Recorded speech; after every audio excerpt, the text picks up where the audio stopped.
with the last SCP today, written by Univine, the last one being 2229 that we read from them. I believe that's the bear one, the one where like there's like a Roman bears that you have to communicate telepathically with, and like you send them materials and they're happy with you. Which that one actually, I remember like making a thumbnail for that one was a pain in the ass, but it was actually a good one. So let's see what the last one has. Please be short. I am so tired. Iron Wall of Dhul-Qarnayn? Uh-oh. No, actually, yeah, no, it's doable. It's doable. Okay, just a couple of these, but that's doable. Euclid. Speculative procedures. In order to prevent unauthorized access, the area surrounding SCP-2309 has been enclosed by a chain link fence and given the public designation of a proving ground used by the Georgian land forces. A team of observers is to be stationed at SCP-2309 at all times to regularly report on the structural condition of SCP-2309. Any breach in SCP-2309 is to be reported immediately and considered a potential SK-class dominance shift scenario.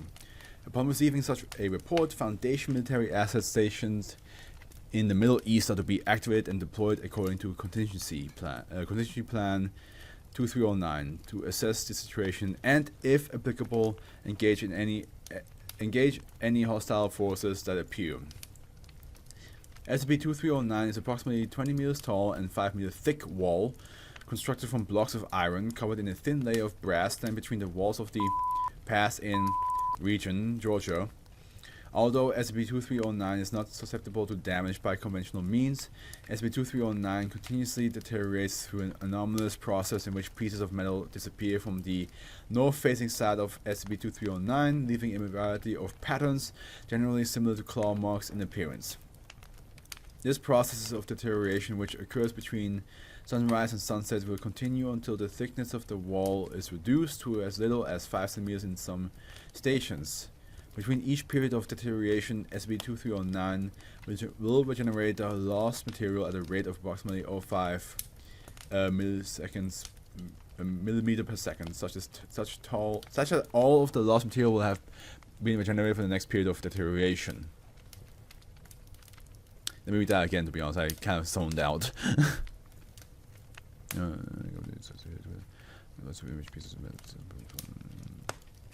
Is right there. Okay. Foundation historians believe that SCP-2309 was constructed during the 6th century BCE under the sponsorship of Cyrus the Great, founder of the Achaemenid Empire. The historical existence of SCP-2309 has been attested by various written sources dating from as early as the 1st century CE. Publicly accessible versions of these sources have been modified accordingly to obscure the existence and location of SCP-2309. CE was see the Jewish War unabridged by Josephus, Department of Antiquities, 1911. Oh no, sorry, it's like it's 1911.86.98. Of particular interest among these sources is the following first-hand account of SCP-2309 given by Salam at Turshumani, an official serving in the court of Caliph al-Wathiq of the Abbasid dynasty during the early 9th century BCE. Open report on the Iron Wall by Salam at Turshumani, Department of Antiquities, 1908.99.58. After the Caliph reported a dream in which he saw the Iron Wall of Dhul-Qarnayn being breached by Yajush and Majush, he dispatched me to investigate the matter. So Dhul-Qarnayn is like literally a two-horned one. Dhul-Qarnayn was a legendary word described in the Quran as having built an iron wall, which was likely a reference to the construction of SCP-2309 by Cyrus the Great, who was frequently shown wearing a horned headpiece in artistic depiction. And Yajush and Majush reference to Judeo-Christian tradition as Gog and Magog. In Islam, Yashush and Mashush are people who will invade the world during the end times. Heading to northwards to the Caucasus, I arrived in the Tbilisi after 6 months of travel. There I made inquiries concerning the state of the Iron Wall and found an old Magian who told me that he had seen the Iron Wall and that it still stood. Islamic term for Zoroastrians, possibly referring to a Mechanite in this context, as many medieval Islamic sources conflate the dualistic aspects of the Mechanite and Zoroastrian faiths. I then offered him 20 dinars to lead me to the Iron Wall, and without comment he led me further northward to a pass between the mountains of and there I beheld the Iron Wall, and to the relief of both the Caliph and myself, I found that the Iron Wall still stood and that Dhul-Qarnayn's construction equipment remained intact scattered about the site. What I found strange, however, was that I could see the scratches made by Yashush and Mashush on the Iron Wall, but I could not see Yashush and Mashush themselves. When I expressed my confusion to the Magian, he told me that the people of Yashush and Mashush lie hidden beyond the Iron Wall. He then placed his hand on my shoulder, at which point I saw the horde of Yashush and Mashush streaming towards us toward the Iron Wall. They were as gruesome as I had imagined, for their nakedness was not even hidden by skin, and their hands ended not in nails but vicious rending claws.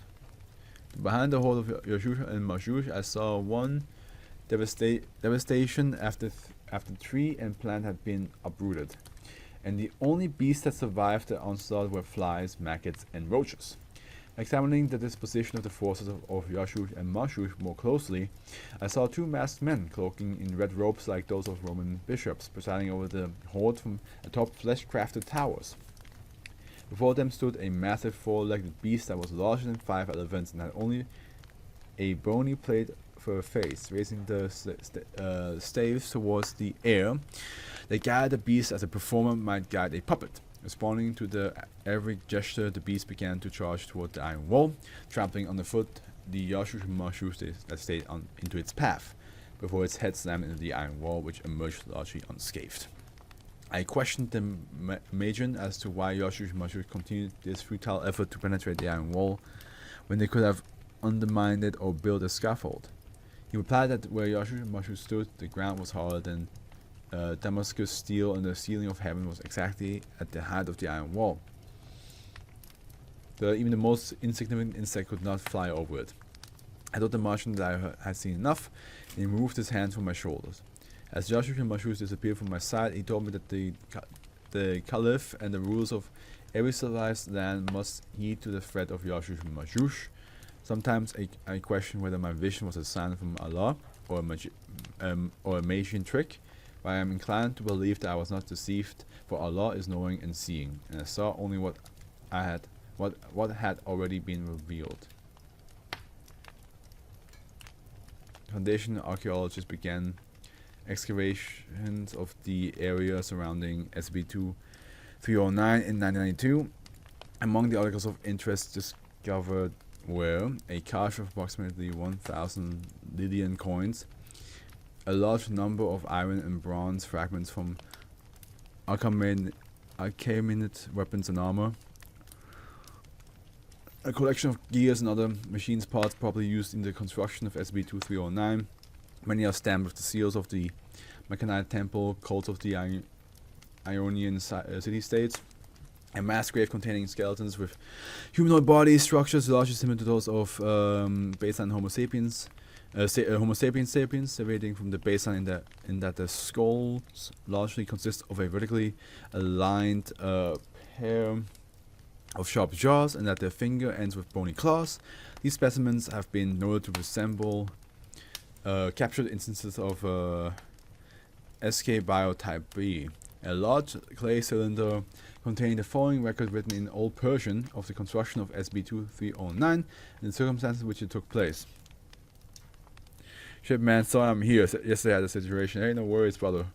We're almost done, though. We're almost done.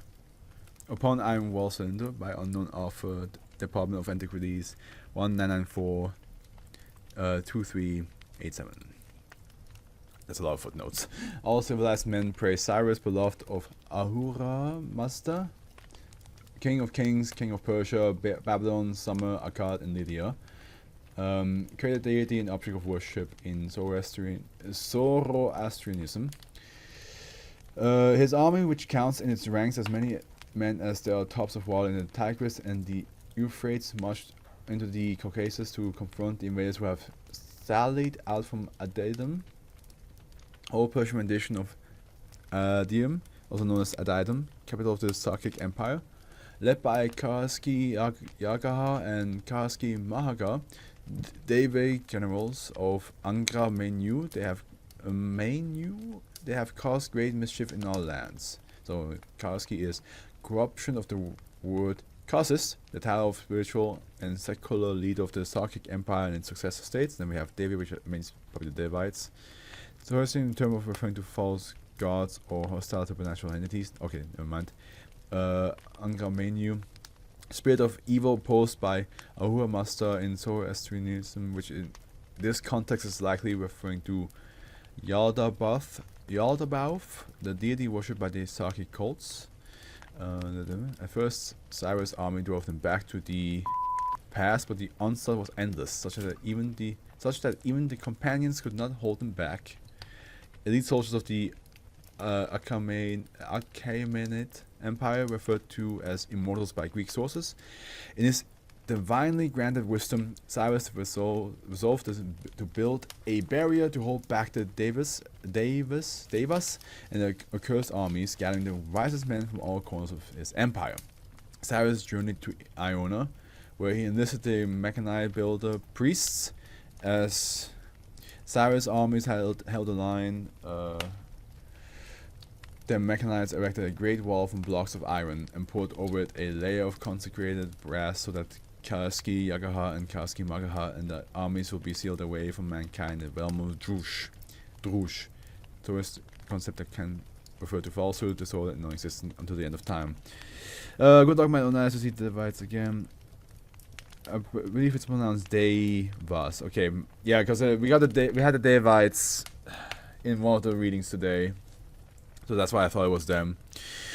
Because of the eschatological significance assigned to SCP-2309 and the existence of written and archaeological evidence suggesting that SCP-2309 was constructed as a barrier against Seljuk armies, it is believed that the breach of SCP-2309, if and when it should take place, may constitute an SK-class dominance shift scenario. Historical and esoteric research regarding the nature of the threat posed by SCP-2309 and possible improvement to its containment is ongoing. We've done it. Today was a long one. Let me just quickly post tweet. How cool is it to have a mythological object as an SCP? We had technically Excalibur today as well, and now we have an iron wall that was impenetrable. Yeah, I spelled that correctly. With so much history, but it is slowly but surely falling apart.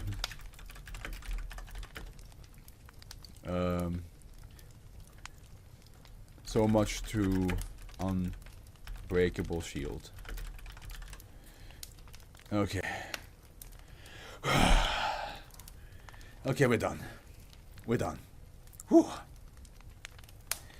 Almost a 5-hour read today. God damn, that is only because fucking 2305 had so much experiments to read through. But I had a good time. Today. I'm just gonna head to bed directly. Alrighty then, guys. Thank you everybody. Thank you for Kirby for joining me. Thank you for Zeno for joining me. Thank you for Sif for lurking. Thank you for Kinito for the refollow, and how it one day, once like things have calmed down a little bit, I hope I get to see you a bit earlier. But don't worry about it. Don't worry about it now. You can watch the VOD. I appreciate that you still like show up at the end. But yeah, I'm heading out. So the Afro wishes you all good morning. Well, the Afro is with you and wishes you all good morning, afternoon, evening. Ciao.